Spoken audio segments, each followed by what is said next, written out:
There are some other stories making news tonight. There has been another sighting of the Cranston bear, this time in North Kingstown. Police say a resident spotted the bear on Newcomb Road and Pine River Drive Saturday night. The bear was first spotted in Cranston on Monday.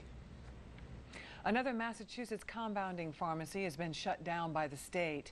A surprise inspection at Infusion Resource in Waltham turned up unsterile conditions. Now, the company mixes medications for people just released from hospitals. It will contact 40 patients and their doctors about a recall. This move comes just weeks after another Massachusetts compounding company, the one in Framingham, was linked to the nationwide meningitis outbreak. And we are less than 24 hours away from feeling the impact of Hurricane Sandy. And despite efforts to get people out of harm's way, Sandy is actually drawing people towards the beach to get a little look or two. Let's go back to ABC6 reporter James Forsman, who was live in Narragansett. James.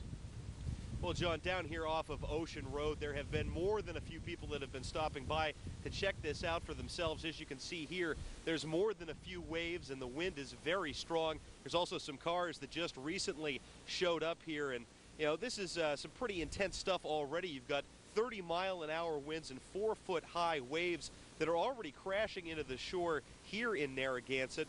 And of course, the people that were here, they brought their families, they were couples, all sorts of folks, all thought that this was a pretty impressive sight. Pretty impressive, you know, the water's up a lot higher than we thought it would be. Pretty windy, starting to get pretty chilly. A lot of spray coming up over the seawall. And it's pretty unreal. You don't see it every day. The wind's crazy. The water's way higher than I've ever seen it here before. It's exciting stuff. It's not necessarily what I expected, but it's definitely really cool. Just the power of Mother Nature, you know, it's really cool. Now, there will be a storm warning here for Narragansett Bay starting at 6 a.m. tomorrow. That's going to go all the way through tomorrow night. And if you think the winds here are bad right now at about 30 miles an hour, we could see winds up to 70 miles an hour tomorrow. Reporting live from Narragansett, I'm James Swarsman, ABC 6 News.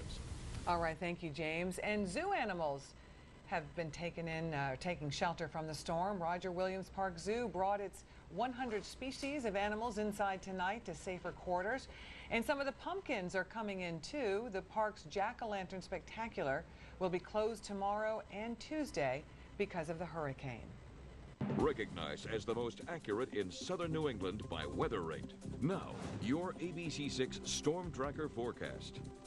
Well, we just saw James out there getting blown around a little bit with those wind gusts, and currently the wind gusts in Narragansett Bay are between 20 and 30 miles an hour, as he said. Now, by this time tomorrow, the wind gusts could be hurricane force strength. As a matter of fact, as early as tomorrow morning, we could start to see those gusts between 50 and 70 miles an hour, not just here in Narragansett Bay, but all across southern New England. And the current gusts as of 11 o'clock this evening, yeah, these aren't bad. We'll call it a breezy night. Out on the Cape, it's even breezier, gusting close to 35 miles an hour. Now, tracking Sandy over the last couple of days really hasn't been too hard because she's been doing exactly what she said she would do for the last several days. Stay on this track to the northeast, and eventually she's supposed to jog to the west toward the New Jersey coast. So of course she's going to do that, right? Well, I tend to believe it because it hasn't wavered much from the projected path over the last 72 hours.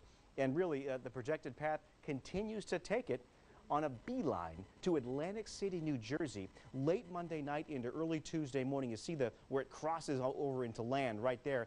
Most likely at that point, it will be close to hurricane strength with 75-mile-an-hour winds. And here's a closer look at the Sandy projections.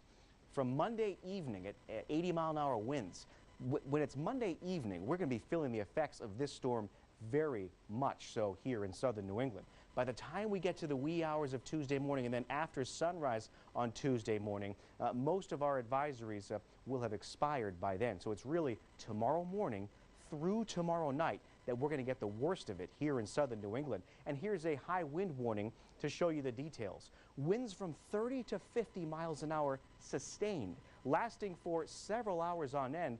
That high wind warning for all of southern New England starts at 6 a.m. tomorrow morning and lasts until 6 a.m. Tuesday morning. Now, we could have gusts up to 60 miles an hour tomorrow here in Providence, where the gusts could be a little bit higher on the Cape and the islands on the water. Now, on the bay tomorrow, Narragansett Bay, we got both high tides up there because Well, the one at 8:23 could be the most dangerous because the water will have been moving in the bay all day long at that point. So the high storm surge there. Low tide at 1:47. The waves 2 to 4 feet. A storm warning will go into effect tomorrow at 6 a.m. and last through tomorrow night, with winds gusting up to 60 knots on the bay tomorrow. Low visibilities as well.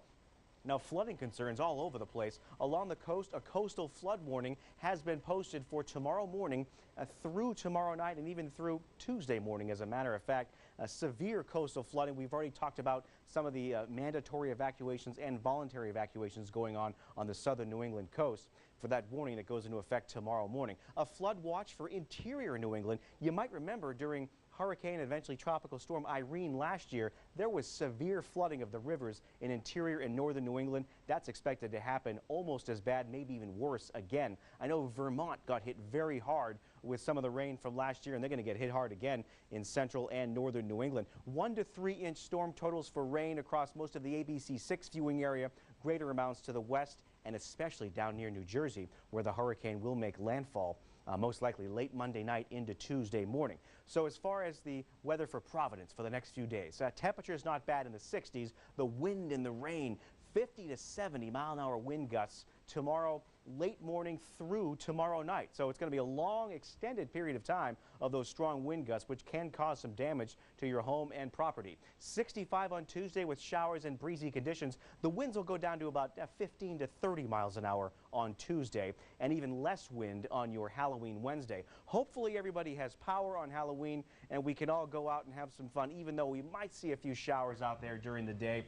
Yes, it could be a little bit wet for your Halloween, but not nearly as windy. And then a lingering shower or two for Thursday and Friday, because we saw the track of that storm. It's going to go up into the mountains of New England and kind of get stuck up there for a while and rain itself out. Not good news, especially for western and northern New England. They'll get more rain than we will. Obviously, the wind is one part of this and the power outages that follow, Kevin, but so much of this is going to be storm surge, don't you think? It really is. I mean, the track of the storm coming up and then moving west, it's weird because the wind direction will be different with this storm than Irene, because Irene just came straight up the coast, hugging the coast. This one's going to be about 200 miles